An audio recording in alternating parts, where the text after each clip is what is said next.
welcome to Turkey. Today we will visit the most Instagrammable place in the whole country. I have just received my ordered bags that I was waiting for, so let's go visit this amazing place wearing these luxury accessories. Today's destination is Cappadocia. Town in central Turkey is perhaps most well known for the panoramic view of hundreds of hot air balloons floating above valleys and volcanic fairy chimney formations. Though it is but one of the many things to do in Cappadocia, hot air ballooning is one of the most popular activities in the region for a number of reasons. The first commercial balloon flight was only 3 decades ago. The hot air balloon industry in Cappadocia has only truly blossomed in recent years, thanks to the extremely favorable conditions in the region, the proliferation of instant media, and increased accessibility of travel. Hot air ballooning in Cappadocia is incredible not only because of the unique and rugged landscape, but also because the balloons fly approximately 250 days of the year, compared to about 60 days elsewhere in Europe. Not only can you soar above the terrain in summer and spring, you can explore the winter wonderland from above. Cappadocia might be the only place in the world where hundreds of balloons fly nearly every single morning, giving over 2,000 people a day the experience of a lifetime.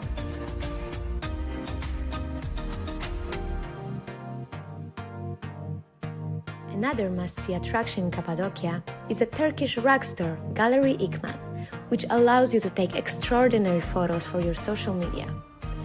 Turkish rugs have been used in the home as floor coverings, blankets, tablecloth, and decorations. They acquire value as they are used, whereas most objects decrease in value over time. Sometimes the perception of a place can be wrapped through Instagram editing and manipulation, although Cappadocia hasn't disappointed at all. The carpet setup at Gallery Ikman is insane and felt like something out of a movie. Since this place has become popular for shooting, the owner has a structured system where you have to buy something from his store or book a paid photo shoot if you want to take some photos. The oldest example known in the history of handmade rugs is the one which is exhibited in the St. Petersburg Museum in Russia. This fantastic Altai rug was discovered by Russian archaeologist Sergei Rudenko in 1949 and is also known as Pazarik rug. The designs of Ottoman rugs, which became the most popular, consist of twisting branches, leaves and flowers such as tulips, presented in a naturalistic style and establish the basic composition of the rug. There are also carpets that have geometrical motifs. Without a doubt, this spot is also one of the most beautifully decorated places in Cappadocia, and it's definitely worth a visit.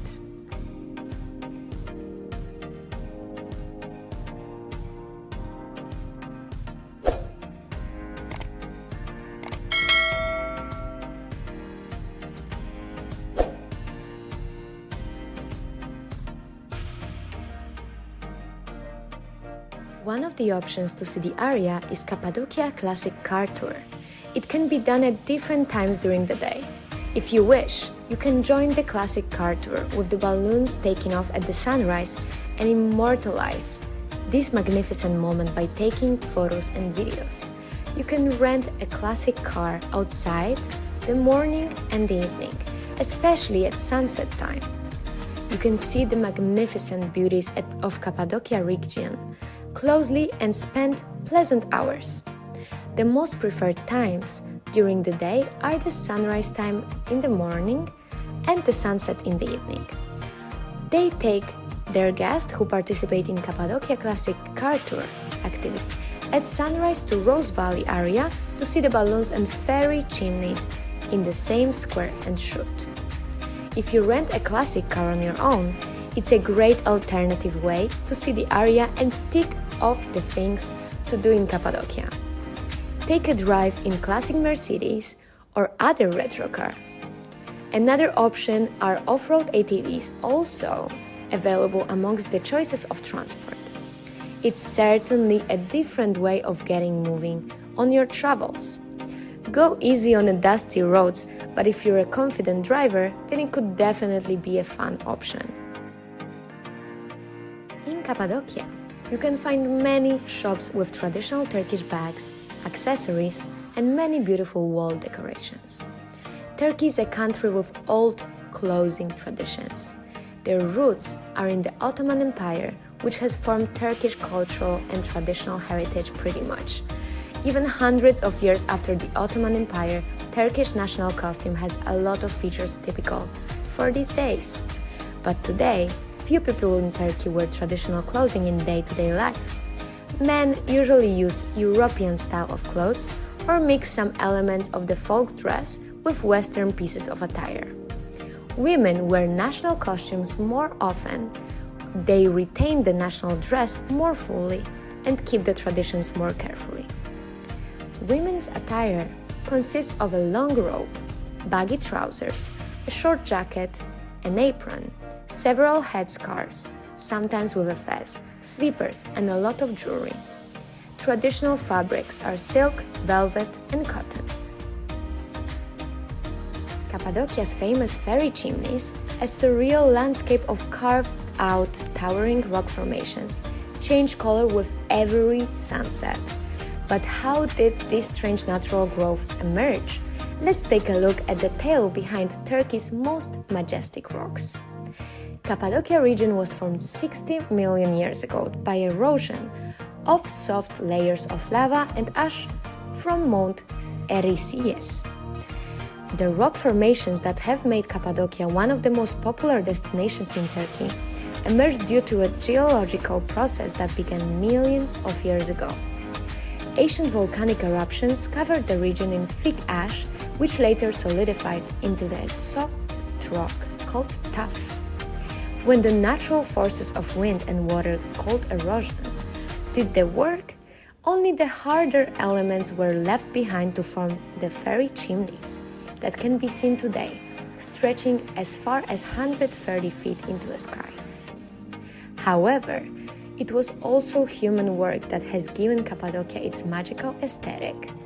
During the Roman period, persecuted Christians fled to Cappadocia and soon came to realization that tuff was a useful material. The inhabitants set about building a network of handmade caves, living quarters, churches, stables, and storehouses, all dug into the soft rock. Today, there are still obvious signs of past lives within the honeycombed network of hand-built rock. The stables with handles used to keep animals, walls with holes meant for air circulation, and blackened walls that were once the kitchens. One of the region's attractions, the Göreme Open Air Museum, resembles a vast monastic complex composed of many monasteries placed side by side, each with its own fantastic church.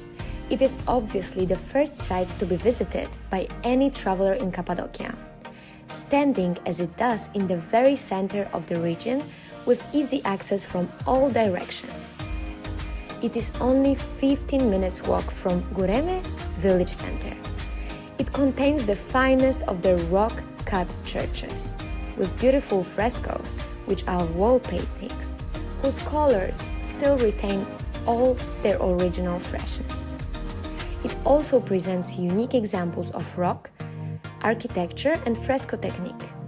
The Göreme Open Air Museum has been a member of UNESCO World Heritage List since 1984 and was the one of the first two UNESCO sites in Turkey. The best time to visit Cappadocia is from March to June or September to November, when the crowds are thinner and the weather is milder. June to August is a peak season, so it can get crowded. It can get bitterly cold during the winter months from November to late February. Now you know when to visit this region, and you're welcome to join me on my next trip.